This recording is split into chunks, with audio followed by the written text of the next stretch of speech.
पत्रकार जे सगळे ते सरका मागे सरका थोडं त्यांना जागायला म्हणजे मागच्या सगळ्या दिसत.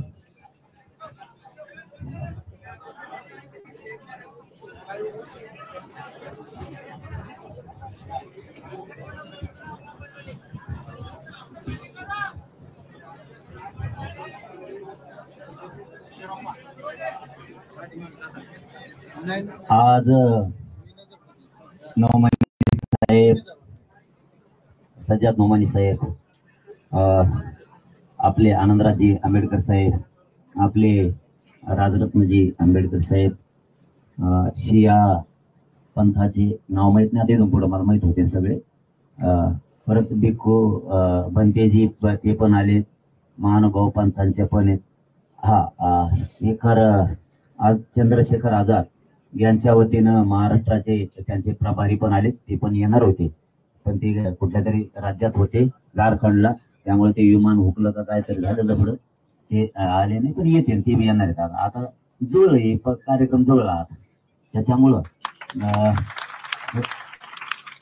हा अंजरबाई माया त्यानंतर नंतर असे सगळेच सिनियर मान्यवर या ठिकाणी आलेत.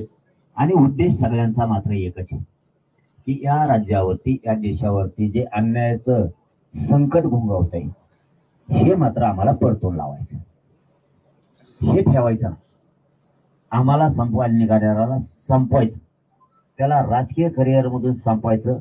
हा लोकशाहीचं प्रमाण आम्ही उचललेला विडा आहे आणि तो पण आम्ही कडेला न्यायचं ठरवलंय.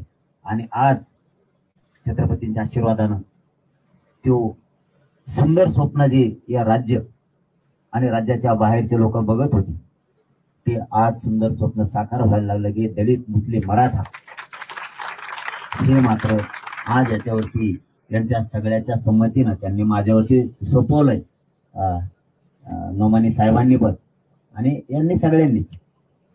आज आमचं जे मी म्हणत होतो की समीकरण झाल्याशिवाय मनातून तुम्ही बदल करू शकता, पण परिवर्तन नाही करता येत. बदल हा होत असतो, पण परिवर्तन हे लवकर होत नसतं. त्या परिवर्तनासाठी आजचा दिवस इतका चांगला आहे की सगळ्यांनी ठरवलंय की मी पाठीमागं म्हणलो होतो दलित, मुस्लिम, मराठा एकत्र आल्याशिवाय परिवर्तन होणार नाही. ते मात्र आज आमचं समीकरण पक्क झालं.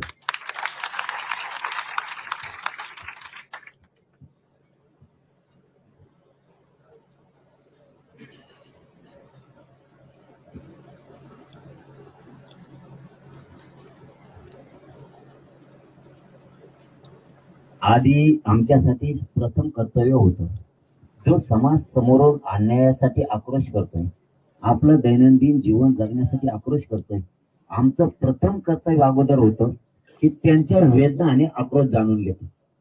आणि ते आम्ही जाणून घेतल्या आणि आम्ही आज जे समीकरण कधी जुळणार नव्हतं 75 वर्षात, ते आज एकमतानं, बहुमतानं नाही, एकमतानं पक्का झालाय आमचं की आम्ही तिघही आज एकत्र आलोय.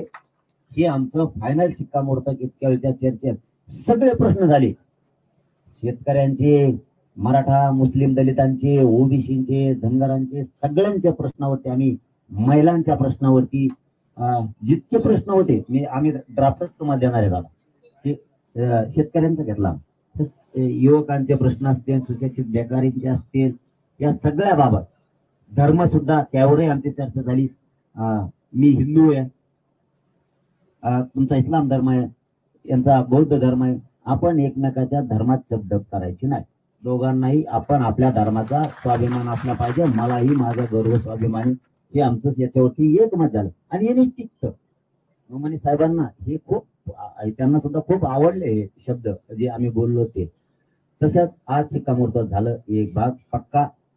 दुसरं की आता सगळ्या जाती धर्मासाठी 1-2 दिवस आम्ही आणखी मध्ये गॅप ठेवला. हा, कारण लिंगायत धर्म बांधव येणार आहे, बंजारा बांधव येणार आहे,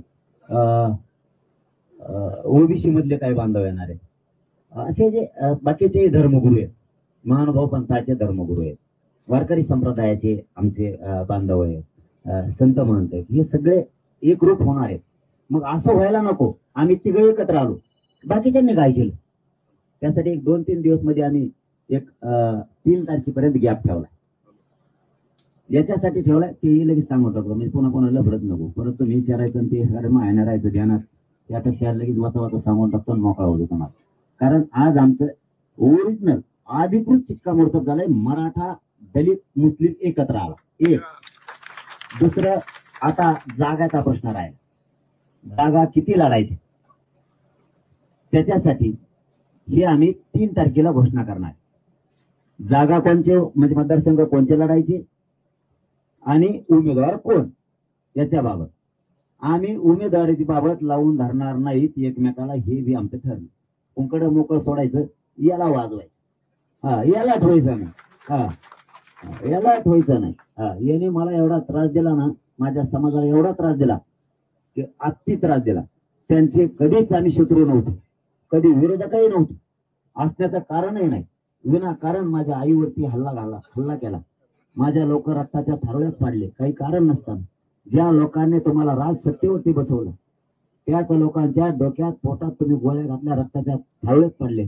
आमच्या आई बहिणीवरती तुमच्या हातात सत्ता होती म्हणून तुम्ही इतकं त्रास आम्हाला दिला, आम्हाला हिरवलं, आमच्या शेतकऱ्यांचं वाटोळं केलं, मराठ्यांचं, दलितांचं, धनगरांचं तुम्ही वाटोळं केलं, गोरगरीब ओबीसींचं, मुस्लिमांचं तुम्ही वाटोळं केलं. त्याच्यामुळं मी पुन्हा पुन्हा सांगतो, हे विरोधक नव्हते, कधी शत्रू नव्हते, ज्यांनी आमच्यावरती वार करायला नको होता, आम्हाला हिरवायला नको होतं, हीन वागणूक आम्हाला द्यायला नको होती. कारण तुम्ही एवढा त्रास आमच्या गोरगरीब जनतेला दिला, त्यामुळे हा उठाव होणं आवश्यक होतं, ते झालं. त्यामुळे आम्ही जाग्या ठेग्याला लढत लई पडणार नाही, आम्ही एक झालोय. आता तिसरा मुद्दा सांगतो, आम्ही लोकशाही मार्गाने चालू. ज्यांची ताकद आहे त्याने त्याच्यासाठी वापरायची, आम्ही आमच्यासाठी वापरणार. अजिबात कोणाला दादागिरी करायची नाही. लोकशाही प्रमाणात तुम्ही उभा राहताय तसे आम्ही उभा राहतो. आम्ही ठरवणार कोण माणूस द्यायचा, कोण नाही द्यायचं, त्याच्यावरती दादागिरी कोणी करायची नाही. आचारसंहितेचे सगळे नियम पाळून प्रत्येकानं वागायचं, ती कोणताही पक्ष असो. वर्षानुवर्षे पिढ्याना पिढ्या तुम्ही उभा राहताय. एखाद्या गरीबाचे लेकरं उभा राहतात लोकशाही मार्गाने, तुम्ही त्यांना रोखायचं नाही, अजिबात तुम्ही रोखायचं नाही. तुमच्या पद्धतीनं तुम्ही जनतेपर्यंत जा, मतदारांपर्यंत जा, आम्ही तसेच जाणार आहेत. धमकायचे, दादागिरीचे, गुंडगिरीचे प्रयोग करायचे नाही.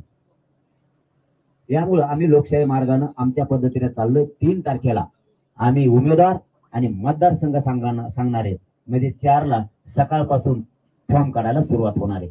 आणि इथूनच सगळ्याच्या साक्षीनं महाराष्ट्रातल्या मराठ्यांना विशेष करून सांगतो, ज्यांनी फॉर्म भरलेत, ज्या मतदारसंघ आहे त्या मतदारसंघाचा फॉर्म काढ म्हणलं की समाजासाठी फॉर्म काढून घ्यायचा, फॉर्म ठेवायचा नाही. एक नाव सांगितलं त्याचा फॉर्म ठेवायचा, आणि बाकीच्यांनी स्टार प्रचारक म्हणून स्वतःच्या खांद्यावर जबाबदारी घेऊन त्याच्यावर गुलाल टाकायचा. आता राखीवच्या सुद्धा आमच्या 4था मुद्दा सगळ्या निघताय. मराठ्यांचा मुस्लिमांचा निर्णायक मतदान आहे तिथं, दोघांचा पण.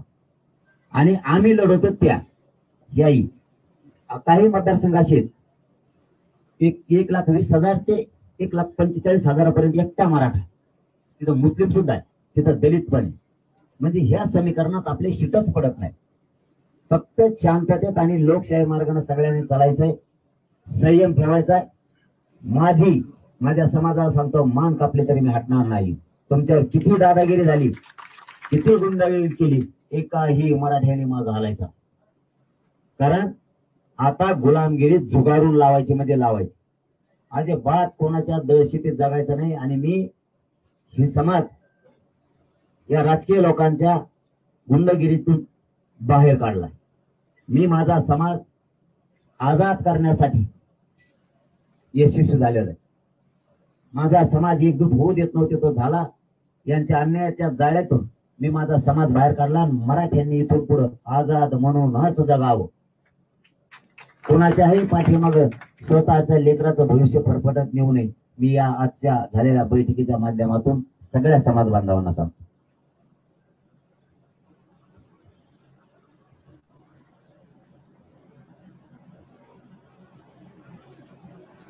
दिलंय काय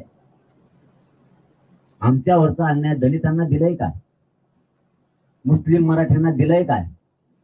धनगरांना ओबीसींना दिलंय काय? मायक्रो ओबीसी आत्ता या रडतो, काय दिलं शेतकऱ्याला तुम्ही? 75 वर्षात लाईटचा पोल सुद्धा तुम्ही बदलू शकला नाहीत. 72चे पोल येते, 72च्या दुष्काळात टाकलेले ते असे वाकडे झाले, ते सुद्धा टाकले नाहीत. आणखी तुम्ही केलंय काय? लाईट पाणी तेच ऐकतोय मी लहानपणापासून. कोणतं सरकार आलं की लाईट पाणी आरोग्य शिक्षण विकास एवढं देऊ. काय दिलं आता? पाणी नाही दिलं, शेतीमालाला भाव नाही, तू साधी कर्ज मुक्ती सुद्धा करू शकलेला नाहीये.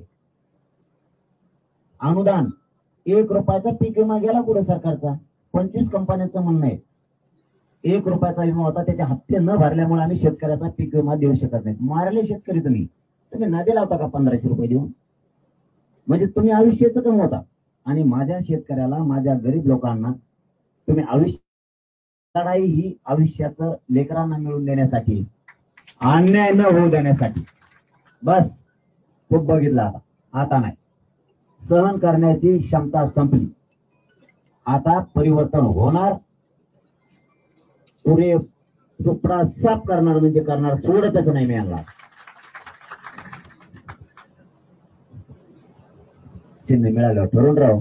आणि चिन्ह द्यायचं राहिले का बाळा? मोठं मसाला पाडा आमचा. आता आम्ही 3 तारखेला सगळं बाहेर टाकतो ना.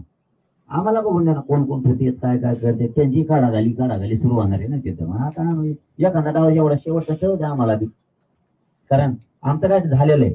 मी खरं सांगतो, पण काय ठेवणार राहून द्या राव. राजकारणातलं कोणतं असते म्हणतात, काही सगळं सांगत नसेल असं म्हणतात.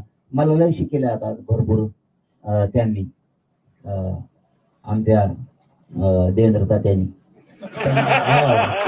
त्यांनी लय शिकेलंय मला. मी म्हणत होतो मला वाटावर नेऊ नका, मी लय पचका करीन तुमचा. ते हलक्यातच घेतो का उडलं सुटलं की त्याच्यामुळं. आता मी तरी कमीत कमी आता आमचा कोणी विरोधक नाही विरोधक नाही. आम्ही लोकशाही मार्गाने चाललो. अजिबात मध्ये कोणी यायचं नाही महावाट्यावर. मध्ये आला की मग तू पुढं बघ काय होते. कारण मला गरजच नाहीये तुमच्या वाटा जाण्याची. आम्हाला तिघाला नाही, चौघाला नाही. आम्ही आमच्या लोकशाही मार्गाने चाललोय, तुम्ही तुमच्या लोकशाही मार्गाने जायचं. तर माझ्या समाजाचा आणि या राज्यातल्या जनतेचा वेळ आम्ही खांद्यावर घेतलाय आता त्यांना न्याय देण्याचा. कसला गरीबातला गरीब येऊ द्या. सगळ्यांना सांगतो, छोट्या मोठ्या जातींना गरीबाचे लाठी आता मागे सरकवणार. तुमचा एक साधा कागद बी आला ना तर माणूस मोकळा मागे जाऊ देणार नाही. कधीच जात म्हणून त्याच्याकडे बघणार नाही कधीच. आणि आताही मी जाऊ देत नाही माणूस. तुम्हीही बघता पत्रकार बांधव इथं 14 महिन्यापासून कुठल्याही जातीचे होते, मी त्याला जात विचारणार. त्याने जर कागद दिला ना तर मी तो प्रश्न एका फोन मध्येच मार्गी लावतो. कधी जात बघत नाही त्याची. कित्येक तरी मुस्लिम बांधवण्याचा बांधव आहे, कित्येक तरी दलित बांधव मी तुम्हाला उभा करून दाखवीन, कित्येक तरी धनगर बांधव ओबीसी बांधव मी उभा करून दाखवीन तुम्हाला की मी त्यांच्यातले जात कधीच बघित नाही. एकदा जर ह्या गरीब पोरांच्या हातात केंद्र दिलं ना तुम्ही दोरे, यांचा खेळच आवडतो. यांचा खेळच आवडतो.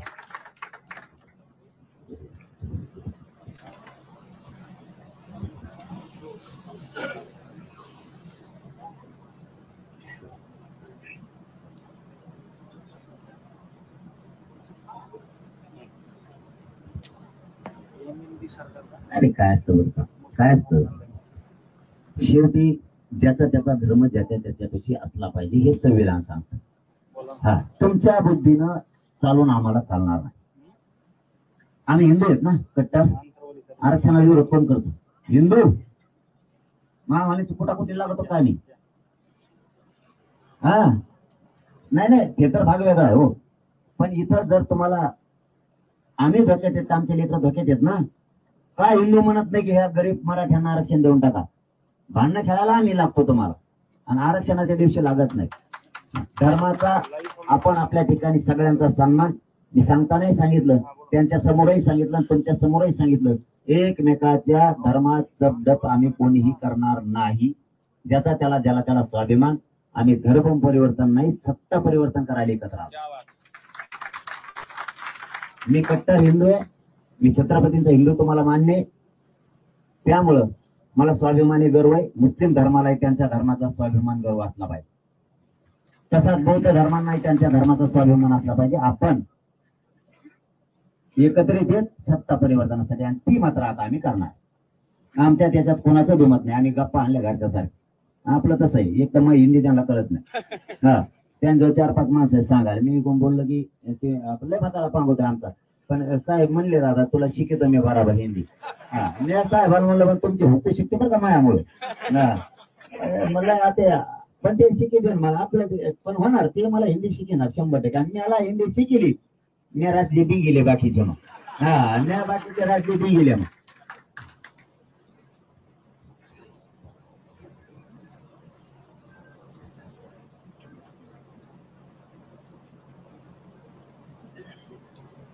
काय मी सांगतानाच तुम्हाला सुरुवातीला काय सांगितलं की आज आमचं जे महत्वाचं अधिकृत बैठक होती की मराठा मुस्लिम दलित एकत्र येणं आधी गरजेचं. ते आता एक मतानं कुणीच कोणाच्या शब्दाच्या पुढे नाही असे आले सत्ता परिवर्तनासाठी. एक भाग झाला. आता आम्ही 3 तारखेपर्यंत रिकामा पेश ठेवला 2-3 दिवस मध्ये. त्याच्यात आम्ही सगळ्याच बांधवांना आव्हान केलंय आज आपल्याच माध्यमातून करतोय की लिंगायत समाज असन, बंजारा समाज असन, मायक्रो ओबीसी असन, ओबीसी असन, धनगर बांधव असन, दलित मुस्लिम तर आलेतच. आणखीन याच्यामध्ये जे कोण महानुभाव पंथांचे बांधव आहेत हे सगळ्यांनी आपण यावं. या लाटीत आपण सगळ्यांना सहभागी व्हावं. ही लाट तुमच्या गोर गरिबांच्या लेकराला न्याय मिळवून देणारी अशी लाट 75 वर्षात आली नाही. आणि ही लाट याला 75 वर्ष वाट बघायला लागली. ही जर संधी सोडली 75 वर्ष पुढचे सुद्धा आणखी लाट येईल की नाही अशी परिस्थिती. त्यामुळे सगळेच एक झालेत आणि सगळ्यांसाठी आम्ही स्वतः आव्हान केले. तुम्ही म्हणता मग आव्हान केलं आम्हाला फोन कर. माझ्याकडे तुमचा फोन नंबर नाही, माझ्याजवळ मोबाईल नाही. हा मनाने यांना काय फरक पडलाय का?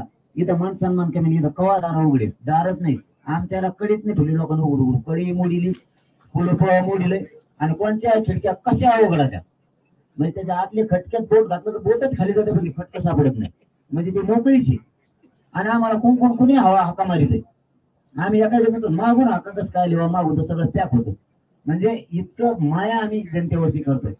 बंधन नाही, कोणाकडून पैसे नाही, तिकिटाला नाही, फिकिटाला नाही. कुणी दिले असले पाठिंब्यासाठीच मागे घेवा म्हणत जाते बरं का. मग हा हे मध्ये काही काय ऐकायला येत आहे. कोणी म्हणतं माया भेटीला साहेब माया भेटीला 25,000 रुपये घेतले तुम्ही तिकडच. आणि मी इथं पडून ना झाडा खाली बाच्या कवा ये ना तू वशिल्याची गरजच काय झालं बोलायचं. ओके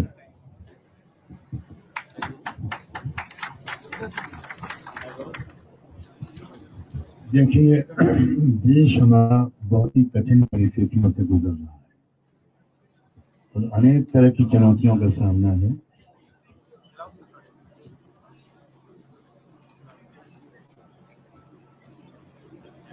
देश के लोग अगर विभाजित होते चले गए तो विदेशी ताकतों के षड्यंत्र का मुकाबला नहीं कर पाए. बहुत कम लोग ये बात जानते हैं कि जो देश के अंदर फूट डालने वाली शक्तियां हैं जो आज सत्ता में हैं वो विदेशी ताकतों की एजेंट हैं और उनके इशारे पर इस देश को विभाजित करने के लिए उसी पुराने फार्मूले पर अमल करने की कोशिश कर रही हैं, डिवाइड एंड रूल.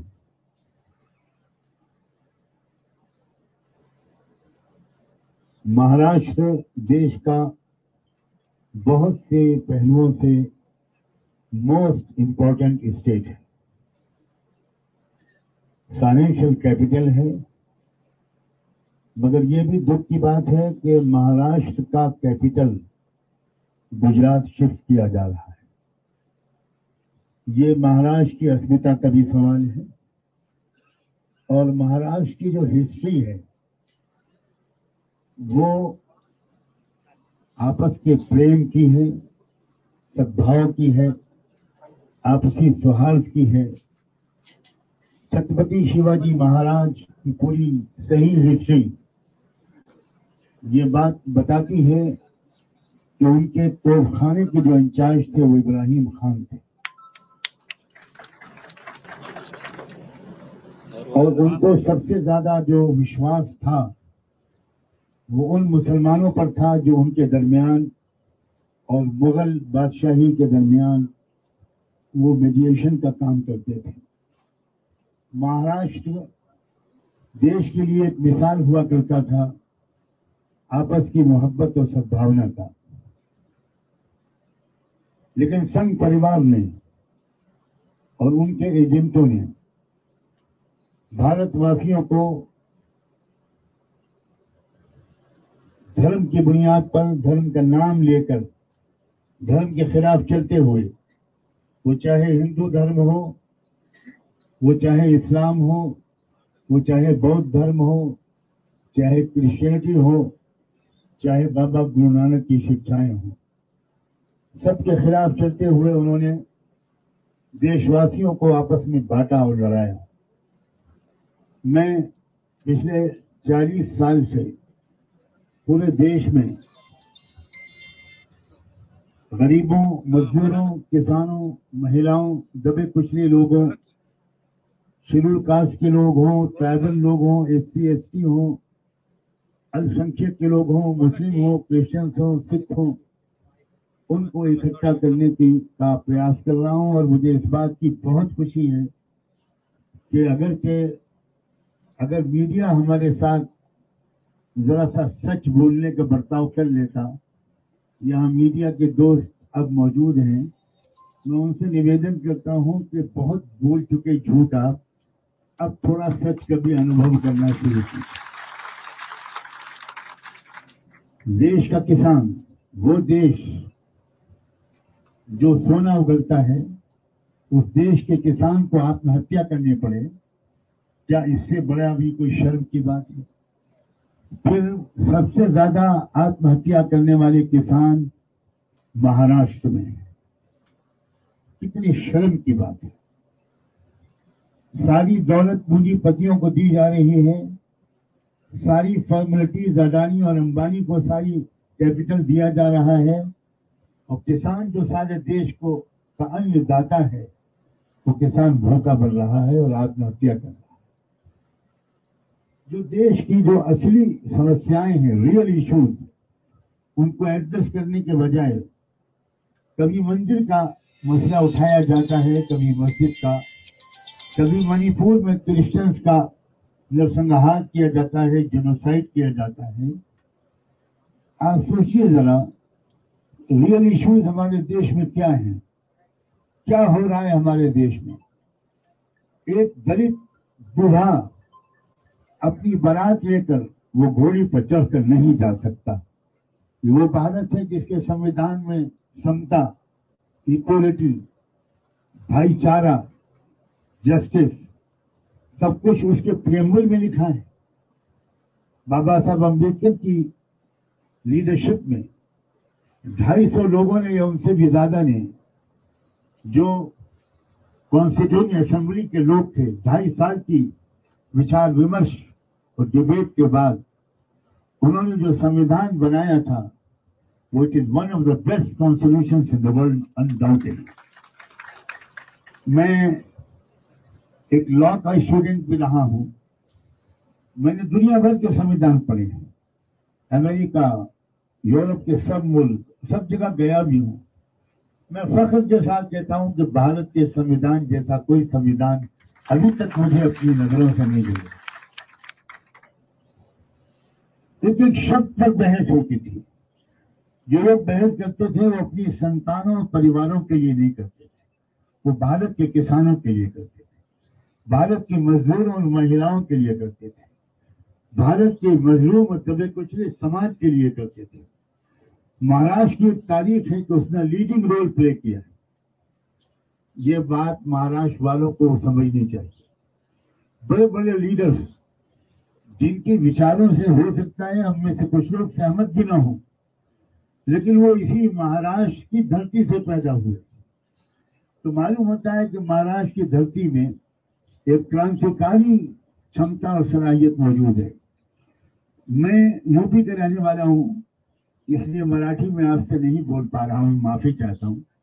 लेकिन आज हम दोनों के दरमियान एक ये भी फैक्ट हुआ है, ये मुझे मराठी सिखाएंगे, मैं इनको हिंदी सिखाऊंगा, ताकि पूरे देश में जाकर ये संबोधित कर सके।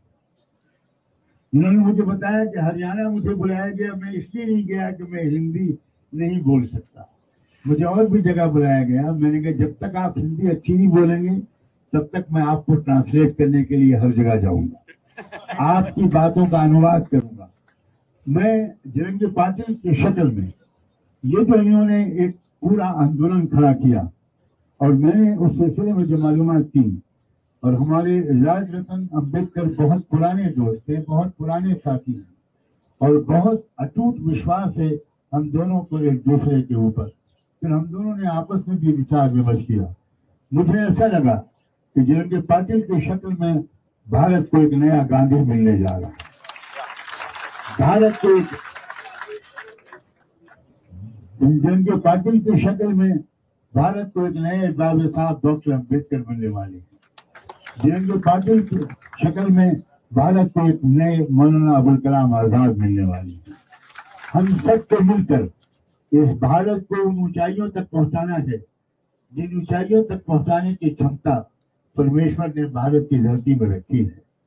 मैं दुनिया भर में गया हूं, तकरीबन मैंने दुनिया में ऐसे देश देखे जिनमें आध्यात्मिकता की क्षमता तो है लेकिन साइंस और टेक्नोलॉजी की नहीं है, या कुछ ऐसे देश हैं जिनमें साइंस और टेक्नोलॉजी की सलाहियत तो है लेकिन स्पिरिचुअलिटी और आध्यात्मिकता की सलाहियत नहीं है।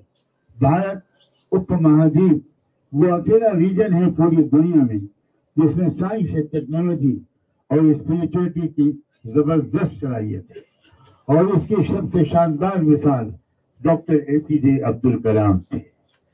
वो बहुत बड़े सन्यासी भी थे, शायद आपको ये बात मालूम नहीं। वो बहुत बड़े संत भी थे, वो बहुत बड़े स्पिरिचुअल स्कॉलर भी थे।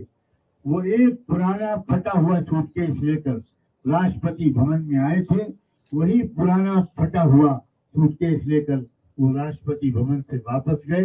भारत को ऐसे लीडरों की जरूरत है, इसीलिए अब मैं भी फकीर और जरंगे पाटिल भी फकीर, ये दो फकीरों का संगम है। खुदा करे हम हमेशा फकीर रहें, कहिए आमीन।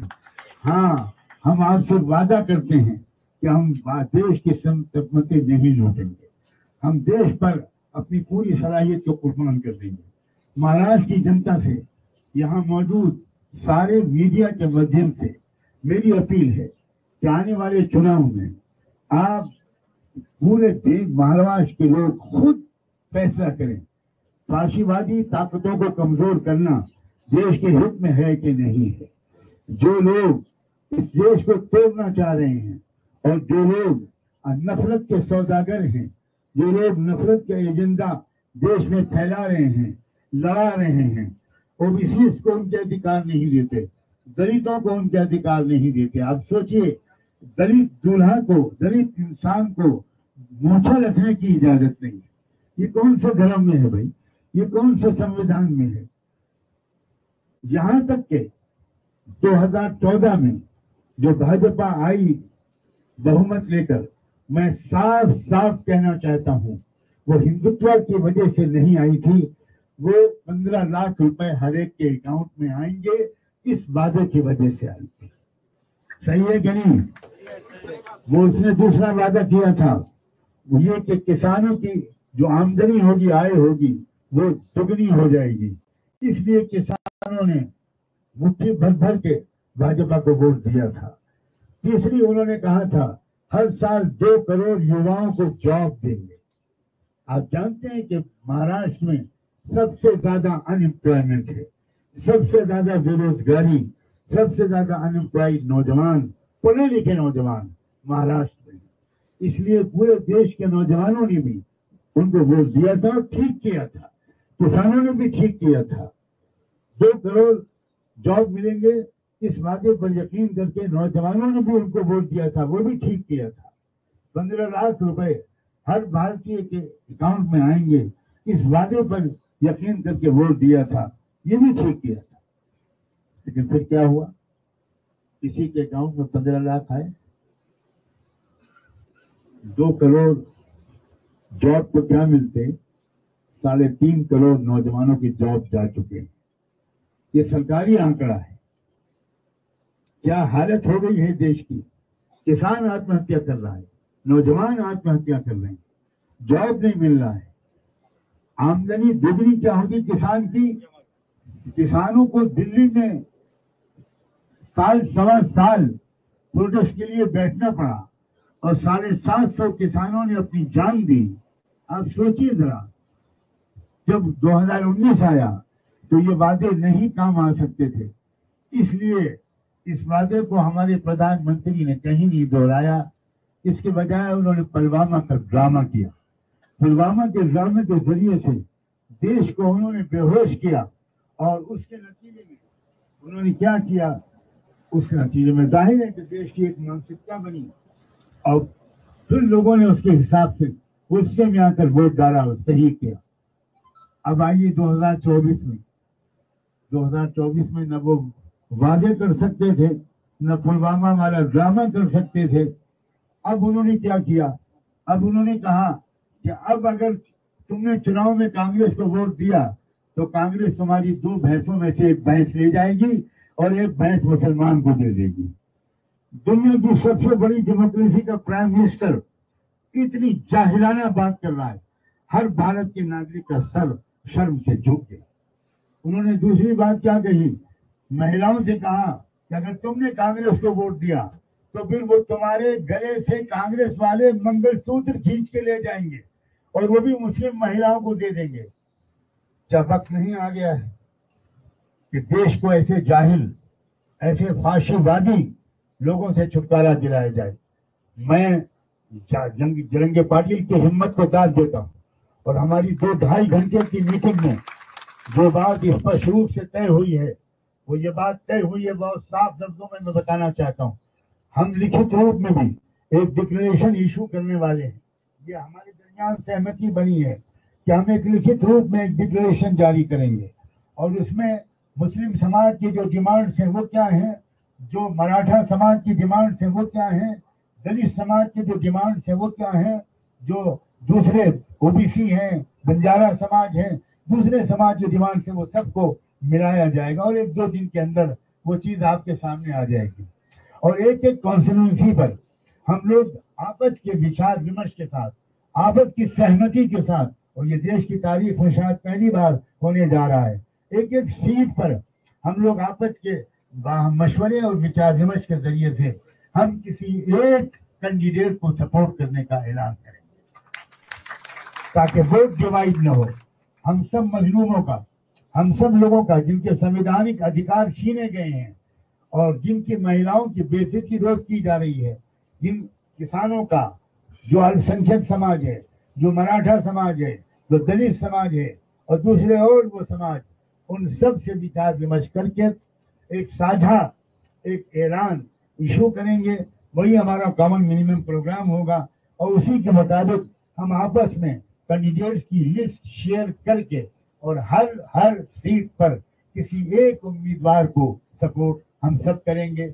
यही मेरा संदेश है और मैं समझता हूँ इससे ही महाराष्ट्र से एक क्रांति शुरू होगी जो देश के चप्पे चप्पे में पहुंचेगी और उसके लीडर जरंगे पाटिल होंगे।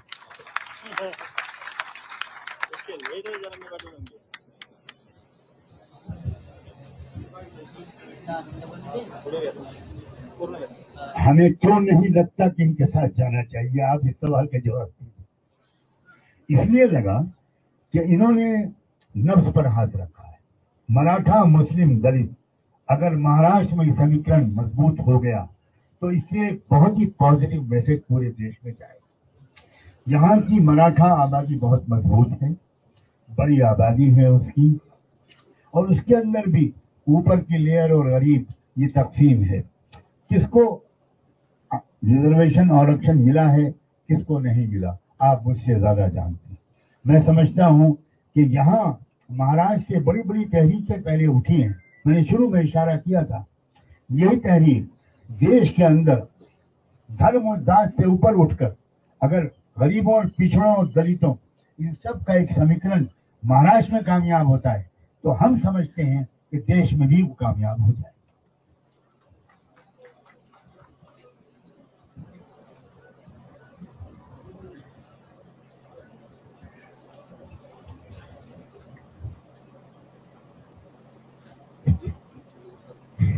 आज ही चला जाएगा मैसेज पूरा, बाद में क्या लेके जाएंगे?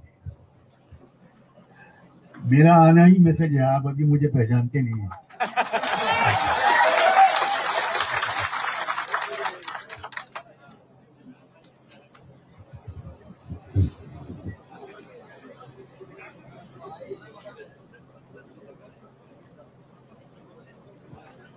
आज जरांगे पाटलांच्या बरोबर या इथे अजय साहेब आणि आम्ही असे सर्वजण मिळून अत्यंत 2-2.5 तास घमासान अशी चर्चा झाली आणि या देशामध्ये ज्या पद्धतीचं वातावरण आहे, धर्माच्या नावाखाली आणि जातीच्या नावाखाली या देशामध्ये राजकारण करून या देशामधल्या गरिबांना, या देशामधल्या दुबळ्यांना, या देशातल्या दलितांना, या देशातल्या मराठ्यांमधल्या गरीब ओबीसीला सत्तेपासून संपत्तीपासून वंचित ठेवण्याचा हा जो 75 वर्ष प्रयोग चाललेला आहे तो कुठेतरी उधळून लावायचा आणि खऱ्या अर्थानं या देशामधली ही लोकशाही, या लोकशाहीची फळं या देशामधल्या आमचा गरीब मराठा असेल, आमचा दलित बांधव असेल, आमचा मुस्लिम बांधव असेल, आमचा ओबीसी बांधव असेल, त्याच्यापर्यंत ती फळं मिळाली पाहिजे या दृष्टीनं आम्ही सर्वजण एकत्र आलेलो आहोत आणि एक अशी वज्रमूठ आम्ही तयार केलेली आहे की ज्याच्यामुळं आज या महाराष्ट्राच्या राजकारणातली समीकरणं बदलणार आहेत. आणि आज लोकांच्या मनामध्ये हा प्रश्न खतखतत आहे की सरकार आश्वासन देत आहेत, परंतु कुठच्याही प्रकारचं आज आपण पाहिलं असेल की बेरोजगार तरुण आज रस्त्यावरती फिरतोय, अत्यंत शिकलेली तरुण रस्त्यावर फिरतोय, आमचा शेतकरी छोट्या छोट्या कर्जासाठी नाशिक मध्ये, मला माहितीये मी स्वतः गेलोय की छोट्या छोट्या कर्जांसाठी त्यांच्या घरांवरती, त्यांच्या शेतांवरती जप्ती आणलेली आहे, परंतु त्या तिथे अंबानी आणि अडाणीची करोडो रुपयाची, लाखो करोडो रुपयाची कर्ज माफ केली जातात. हे कुठेतरी थांबवायचं असेल तर खऱ्या अर्थानं या देशातल्या शेतकऱ्याच्या हातामध्ये, या देशातल्या दलिताच्या हातामध्ये, या देशाच्या ओबीसीच्या हातामध्ये, या देशाच्या मुस्लिमाच्या हातामध्ये सत्ता येणं अत्यंत गरजेचं आणि तोच प्रयत्न आज आम्ही सर्व मिळून करत आहोत की जेणेकरून या देशामधला जो 85% वंचित माणूस आहे, जो सत्ता संपत्तीपासून वंचित आतापर्यंत 75 वर्ष राहिलेला आहे, त्याला सत्तेवरती पोहोचवणं याच ध्येयानं खऱ्या अर्थानं मनोज जरांगे पाटलांनी हे जे काही सुरुवात केली की या गरीब मराठ्यांना आरक्षण मिळालं पाहिजे. छोटा प्रश्न आहे की आजपर्यंत त्यांना आरक्षण मिळत नाही, ते पाठीमागे राहत आहेत, त्यांना आरक्षण मिळालं पाहिजे.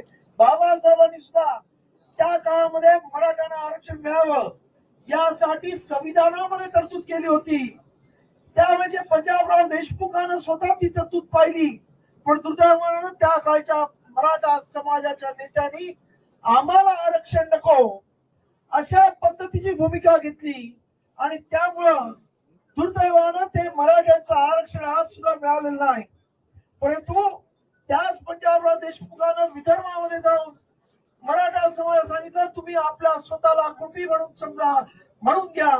आज विदर्भामधला मराठा कुणबी म्हणून आरक्षण घेतोय, आज खानदेश मधला घेतोय, आज पश्चिम महाराष्ट्रातला घेतोय, आज कोकणातला मराठा आरक्षण घेतोय. मग या मराठवाड्यातल्या मराठ्याला आरक्षण का मिळू नये आणि यासाठी म्हणून आज आम्ही सर्वजण एकत्र आलेलो आहोत की ज्या या प्रत्येक समाजाच्या ज्या योग्य आणि संयुक्त मागण्या आहेत त्या या आपण सर्व एकत्र येऊन सत्तेवर येऊन या मागण्या मान्य करायच्या अशा पद्धतीची भूमिका घेऊन आज आम्ही इथे आलेलो आहोत. आणि आज या संपूर्ण लढाईचं नेतृत्व अत्यंत ज्यांना मराठा समाजाचे हृदय सम्राट म्हटलं जातं असे मनोज जरांगे पाटील करतील असं मी ते जाहीर करतो. आणि आपल्या कोणा काही विचारायचं जरूर विचारा.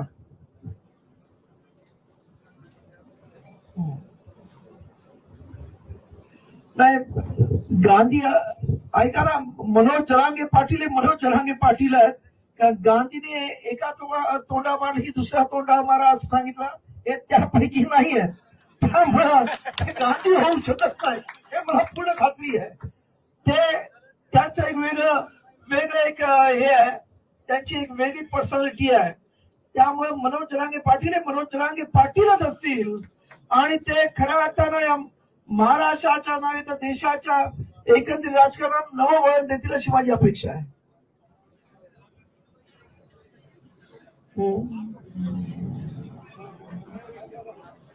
आज या इथं आपण पाहिलं असेल की अनेक वर्ष दलित समाजाला खऱ्या अर्थानं रिप्रेझेंटेशन मिळालं नाही.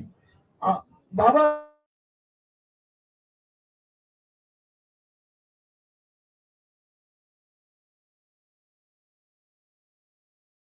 आघाडीमुळं त्याला ही संधी मिळणार आणि त्यामुळं तो एक संघ एक दिलानं आज या आघाडीवर राहणार आहे.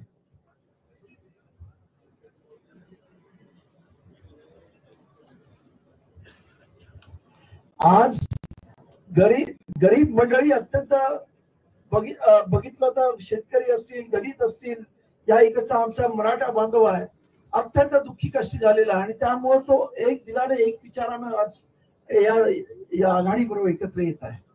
त्याचबरोबर आमच्या बरोबर ओबीसी सुद्धा येतात. म्हणजे असं नाही आम्ही कुठच्याही टप्प्याला सोडत नाहीत. सर्वजण आमच्या बरोबर आहेत. धनगर समाजाचे आहेत, इतर सर्व आहेत आणि सर्वांना घेऊन इव्हन लिंगायत, बंजारा, इतर अनेक जे छोटे छोटे समूह त्यांना किंवा मायक्रो ओबीसी आहेत त्या सर्वांना घेऊन आम्ही पुढे जाणार आहोत. देतो मी सुद्धा उत्तर देतो. त्यांचं झालं की सगळ्यांचं बोलून झालंय. मला वाटतं काही नव्यानं बोलायची गरज नाही. पण आज मनोजदादा जरांगे पाटलांच्या माध्यमातून गोर गरीब समाजाला त्या विधानसभेची दारं आज खुली झालेली आहे. आज म्हणजे हे प्रस्थापित जे पक्ष आहेत, महायुतीचे असतील, महाआघाडीचे असतील, आज उमेदवारी मागण्यासाठी त्यांच्या दारावर गर्दी नाही, पण उमेदवारी मागण्यासाठी आज प्रस्थापित लोकही अंतरवाली सराटीचा रस्ता शोधत शोधत इथपर्यंत येत आहेत. हीच एक खूप मोठी बदल या ठिकाणी आज मनोजदादा जरांगेंच्या माध्यमातून झालाय. म्हणजे आज हे संपूर्ण महाराष्ट्र हे केवळ काही कुटुंबाची मक्तेदारी झालेली आहे. म्हणजे काही कुटुंब तर अशी आहेत की त्यांच्या सुना, त्यांचे नातवंड हे समाजात न जाता हे आमदार आणि अशा पद्धतीने ही निवडून गेलेले आहेत. अशा पद्धतीचे अनुसूचित जातीचे 15 सीटा अशा आहेत महाराष्ट्रामध्ये ज्याच्यावर यांना लोकांनाही माहिती नसतं की हे आमचे आमदार आहेत म्हणून. म्हणजे आज हे खऱ्या अर्थानं महाराष्ट्राचं चित्र बदलण्याचं काम मनोजदादांच्या माध्यमातून झालंय. मागच्या 1.5 वर्षापासून जे आंदोलन मनोजदादांनी या महाराष्ट्रात उभं केलं, बाबासाहेब आंबेडकरांचं अनेक स्पीचेस आहेत. बाबासाहेब म्हणतात आता देश स्वतंत्र झाला, असहकार तुम्ही कुणाच्या विरोधात करणार आहात? ब्रिटिश तर निघून गेले, असहकार आंदोलन आता कुणाच्या विरोधात करणार आहात? आणि म्हणून लोकशाही माध्यमातून जर तुम्हाला आंदोलन करायचं असेल तर त्या विधान भवनामध्येही तुमची लोक तुम्हाला पाठवता आली पाहिजे. हे खरं आंदोलन आज मनोजदादांच्या माध्यमातून आज उभं राहिलेलं दिसतंय. आज ज्या पद्धतीने मी मनापासून ही प्रयत्न करत होतो की हजरत नोमानी साहेबांची आणि मनोजदादांची भेट व्हावी आणि महाराष्ट्रामध्ये एक नवीन समीकरण तयार व्हावं, आज मनापासून आनंद होतोय की आमच्या या प्रयत्नाला यश आलं आणि नोमानी साहेब आणि जरांगे दादा आज एकत्रित येऊन केवळ महाराष्ट्राच्या राजकारणापुरतं नाही, आता ही मैत्री संपूर्ण भारतामध्ये जाईल आणि मराठा, बौद्ध, मुस्लिम हा एकत्रितपणानं स्वतःचे उमेदवार, आम्ही उमेदवार नाही मागत आहोत, आम्ही आमचे प्रतिनिधी मागत आहोत. आज मुस्लिम असतील, मराठा असतील, बौद्ध असतील, आमच्या वतीने बोलणारा एकही व्यक्ती आज कोणत्याही सदनात आम्हाला दिसत नाही, संसदेत दिसत नाही, विधान भवनामध्ये दिसत नाही. आणि म्हणून खरे प्रतिनिधी आणि तेही गोर गरीब समाजातले प्रतिनिधी आज त्या सदनामध्ये, त्या विधान भवनामध्ये पाठवण्याचं काम आम्हाला या माध्यमातून करायचं आहे. ही काही लोक म्हणतात की तुम्ही तिसरी आघाडीमध्ये आहात का युतीमध्ये आहात का? आमच्यासाठी ही तिसरी आघाडी नाही, आमच्यासाठी ही तिसरी आझादी आहे. जी आझादीची ही लढाई आज आम्ही ही सुरुवात केलेली आहे आणि नक्कीच एक चांगलं यश आम्हाला महाराष्ट्रातून संपूर्ण भारतामध्ये आम्हाला हे मिळेल एवढीच आशा आणि अपेक्षा मला आजच्या या मैत्रीतून मला पूर्ण ठाम विश्वास मला वाटतो. थँक्यू. माझा एक महत्वाचा सवाल आहे सगळ्यांना की आता आमचं ठरलंय, त्याच्यावर शिक्कामोर्तब झालंय, हे राज्यासाठी गोरगरीब जनतेसाठी आनंदाची बातमी. दुसरं, जिथं मराठा उमेदवार दिला जाणार आहे तिथं ताकदीनं मुस्लिम आणि दलित बांधव मतदान करणार. हे सगळ्या जाती धर्मातल्या लोकांनी आजपासून लक्षात ठेवावं. जिथं दलित बांधवांचा म्हणजे बौद्ध बांधवांचा व्यक्ती दिलेला असेल किंवा राखीव मधला दिलेला असेल त्याला मुस्लिम आणि मराठा ताकदीनं मतदान करणार, क्रॉस वोटिंग करणार नाही.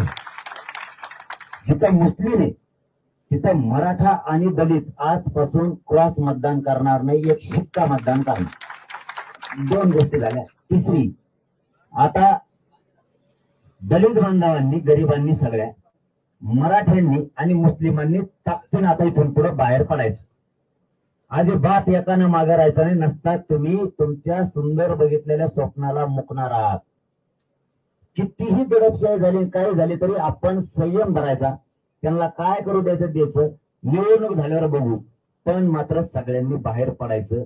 तिसरा मुद्दा, 100% मराठ्यांनी, मुस्लिमांनी आणि दलितांनी 100% मतदान करायचं यावेळेस. एकही शिक्का वयाला जाता कामा नये. आणि लवकरच आम्ही मराठवाड्यात, पश्चिम महाराष्ट्रात सभा लावायचं या सगळ्या पट्ट्यात ठरवणार आहे. तुम्हाला लवकरच तो प्रोग्राम देणार आहे. त्यावेळेसही एकाही मुस्लिमांना, मराठ्यांनी आणि दलितांनी घरी राहायचं नाही. अशा जिल्ह्यालाही घेण्यात येणार आहे, त्यातही काही वाद नाही. परंतु प्रथम तसं ठरलेलं आहे त्याप्रमाणे एक सगळ्यांना विनंती आहे. चौथी, आंतरवाली 4 तारखेपर्यंत कोणी येऊ नका. मला प्रोग्राम बनवायचा आहे, मतदारसंघ ठरवायचे, उमेदवार ठरवायचे. तुम्ही इकडे आले की त्या फोटोत मला काही सुचत नाही. एकदा आपले गरीब लोक, शेतकरी, दलित, मुस्लिम, मराठा, ओबीसी, मायक्रो ओबीसी हे सगळे जाऊ द्या एकदा तिकडे वर. मग तुम्हाला काय फोटो काढायचे ते काढा. आणि माझी 5वी गोष्ट, मला शिव्या जरी दिलेल्या असल्या मीडियामध्ये तरीही त्या बांधवांनी कुठलेही मनात कण न होता या उठावात सहभागी व्हावं. आमच्याकडून सन्मान केला जाणार आहे त्यांचा, कारण गोरगरिबांचं याच्यात कल्याण होणार आहे. 6वी गोष्ट, आरक्षणात याच्यात निवडणुकीत अभ्यासक असणारे आमचे काय बांधव, त्यांनी मनानं यावं की कुणाला आमंत्रण देण्याची गरज किंवा तीही वाट बघू नका. आता गरज आहे, आता त्यांची सगळ्यांची गरज आहे. आणि सगळ्या बनते बांधवांचंही सगळ्यांना मनापासून सांगतो की आपणही मेसेज आपल्या गोरगरीब समाजापर्यंत आपण मनातून द्यावा. आपणही आलात त्यामुळे तुमचंही आमच्या सगळ्यांच्या वतीनं खूप खूप कौतुक आहे. आता इथून आणि माझा एक शेवटचा जो मुद्दा आता राहिला आहे की आपण सगळ्यांनी इथं आलात, आपण सगळेजण एकजूट दाखवली. नोमानी साहेब सुद्धा इथपर्यंत आलेत गोरगरिबांना न्याय मिळवण्यासाठी. मी तर हाईच. आंबेडकर राजरत्न साहेब आलेत, आमचे राजरत्न साहेब बी आलेत. आणखीन आशिष साहेब जोडी आता इथून पुढे तुम्हाला सांगतो. यांची अशी फजिती करतो. आता मी मोकळा झालो. फक्त आपल्या बांधवांनी विनंती, तुम्ही आंतरवालीकडे येऊ नका. मला उगाच 2-4 दिवस मोकळा ठेवा, कारण आमचा 6वा मुद्दा आहे 7वा.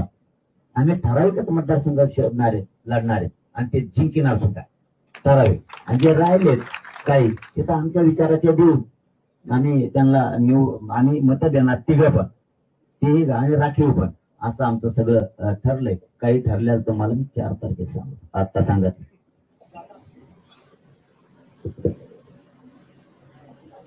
नाही. ते मला नाही कळत काही. मग काय सरळ असतं सगळं.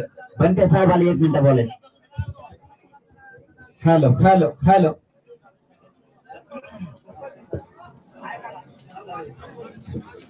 हॅलो. या ठिकाणी मनोजदादा जरांगे यांनी जी जी घोषणा केलेली आहे, सर्व बौद्ध बांधवांना मी जाहीर पाठिंबा आहे असं मी सांगतो. दलित बांधव, मराठा बांधव, हिंदू बांधव, मुस्लिम बांधव या सर्वांनी जरांगे दादा पाठिंबा द्यावा अशी मी सर्वांना बौद्ध बांधवांना घोषणा करतो.